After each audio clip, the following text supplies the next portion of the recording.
এটাকে মেরেছে, এর বিচার হওয়া দরকার আছে না নাই? হাত তুলে বলুন দরকার আছে না নাই? প্রশাসনদের উপরে আমাদের আস্থা আছে না নাই? প্রশাসন যদি প্রশাসনের কাজ না করে, যান বাঁচাবার জন্য, বাঁচার জন্য, টিকে থাকার জন্য, তাহলে আমরা বাধ্য হব নিজে হাতে প্রতিশোধ তুলে নিবার। ঠিক না বেটি? জোরে বলুন ঠিক না বেটি?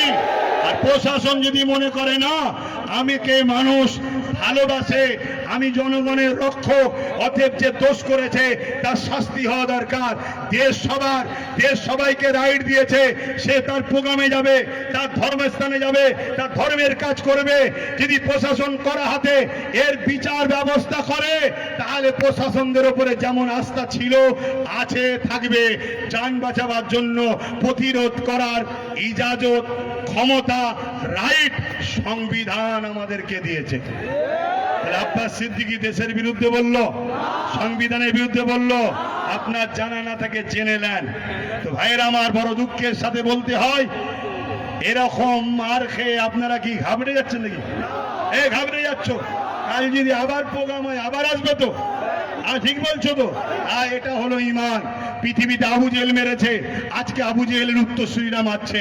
পৃথিবীতে উতবা সাহেব আবুল আহাব মেরেছে, আজকে তাদের উত্তরসূরিরা মারছে। ফেরাউন মেরেছে, নমরুদ মেরেছে, সাদ্দাত মেরেছে, এজিদ মেরেছে, এমন করে হিটলার মেরেছে, চিঙ্গিস খান মেরেছে, হালাকু খান মেরেছে। আমাদেরকে সবাই মিলে মিটাতে চেয়েছে। মনে রেখে দিও, সংখ্যা দিয়ে আমরা জিতিনি, অস্ত্র বোম বন্দুক দিয়ে আমরা জিতিনি। আমরা জিতেছি সিনার মধ্যে আল্লাহ ও নবীর প্রেম, ভালোবাসার ভক্তি নিয়ে আল্লাহর কাছে হাত তুলে আল্লাহর সাহায্যে আমরা জিতেছি। ঠিক না বেঠি? তাহলে আজ আপনাদেরকে বলি, যারা ইসলামের ক্ষতি করবে, সে ঘোমটা দিয়ে হোক আর ঘোমটা খুলে হোক, ইসলাম দুশ্মনীরা, তাদেরকে কি আমরা শক্তিশালী করতে পারবো? জোরে বলুন পারবো? হাত লম্বা করে তুলে সাক্ষী দেন শেষবার। ক্ষমতা আনতে পারবো, সাপোর্ট করতে পারবো, কোরআনের দুশ্মনদের সাপোর্ট করতে পারবো, আল্লাহ বিদ্বেষীদের সাপোর্ট করতে পারবো। মসজিদ মাদ্রাসাকে যারা মিটাতে চায় আইন করুক, আর মিটাতে গেলে রুখতে যারা বাধা দেয় তাদেরকে সাপোর্ট করতে পারবো। তাহলে একজন, এটা আমার ইমানি দায়িত্ব। তো এটা আমার কি ইমানি দায়িত্ব। কিন্তু মনে রাখবেন, আব্দুল্লাহ ইবনে উবাই নাম শুনেছেন তো নাকি? সে মুসলমান ঘরেই জন্ম হয়েছিল, কিন্তু সে ছিল মুনাফেক। কি ছিল? মুনাফেক। এরকম মুনাফেক আমাদের কওমে, গ্রামে, এলাকায় আছে না নাই? তাদের হাতে বোম আছে, বন্দুক আছে, গুলি আছে। তাদেরকে জালিম অত্যাচারী শাসকরা পিছন থেকে শেল্টার দেয়, শুধু মুসলমানদের ঘরে দমিয়ে রাখো, ইরানা ক্ষমতা দখল করে ফেলে। শুনছেন? এরকম যদি জালিম থাকে, এরা হলো আমাদের পথের কাঁটা। এদেরকে ফলো করুন, এদেরকে খেয়াল করুন, এদেরকে ফলো করুন, এদেরকে খেয়াল করুন, এদেরকে টার্গেট করুন। এরা যদি সুধরে যায়, তওবা করে, আলহামদুলিল্লাহ, দোয়া করি পরিবর্তন হোক।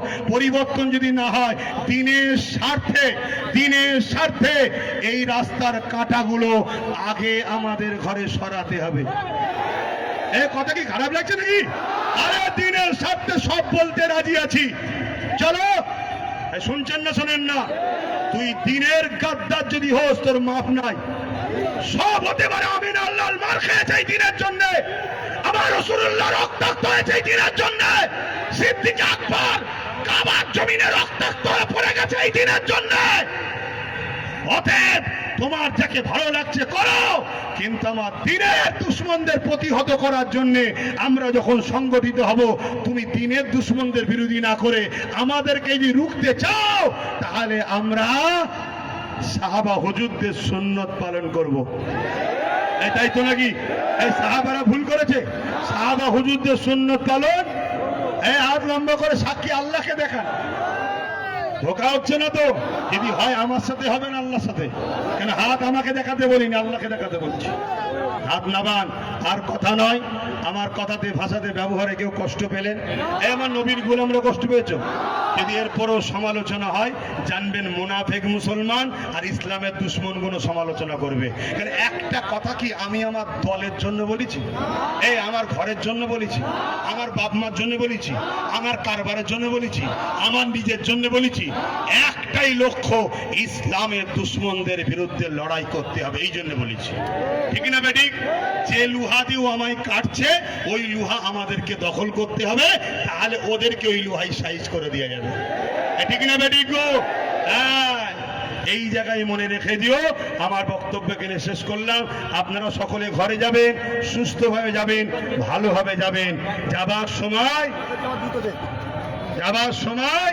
যদি কোনো রকম সমস্যা